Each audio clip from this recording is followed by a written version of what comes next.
ஸ்டாலினுக்கு இன்னும் நெருக்கமான நபராக மாறிவிட்டார். இது ஒரு காலகட்டத்தில் சம்மந்தி ஆகிற அளவுக்கு முயற்சியெல்லாம் நடந்தது. இப்படிப்பட்ட நபர் நீங்கள் போக்குவரத்து துறை எப்பவுமே பவர்ஃபுல் போர்ட்போலியோ தான் இருக்கும். வாங்கி கொடுக்குறது யார்? ஸ்டாலின் தான், அப்பாட்ட சொல்லி. அப்போது இதுதான் பொன்முடியினுடைய அரசியல் இமாலய வளர்ச்சி. நீங்கள் இந்த வளர்ச்சியில் என்னன்னு கேட்டால், கனிமொழியை அரசியலில் வராமல் கருணாநிதி மறைவுக்கு பிறகு ஸ்டாலின் குடும்பத்துக்கு விசுவாசியாக மாறிப்போனார்.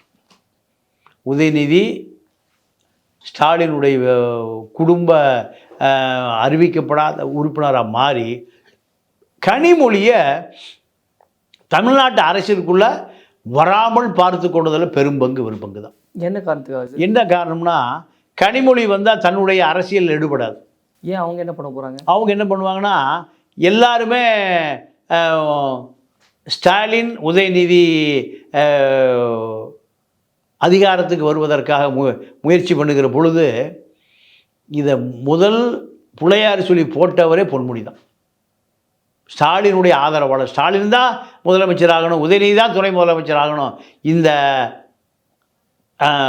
கொள்கையை விதைத்தவரை திமுகவுக்குள்ள பொன்முடி தான்.